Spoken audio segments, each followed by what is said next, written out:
nisam teta šivalica, ali probat ću nešto napraviti. Imamo ove navlake 100% pamuk kod nekakvih jastučića, pa ćemo to probati pretvoriti u maske za naše zdravstvene djelatnike, volontere ili koga god već. Naći ćemo gdje ćemo to podijeliti.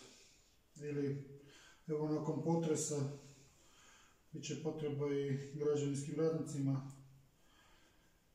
koji će obnavljati kuće po Zagrebu koji su se porušile. Evo, to je nešto malo što može svako od nas učiniti. Sretno i držite se.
Nakon poluuspješnog prototipa,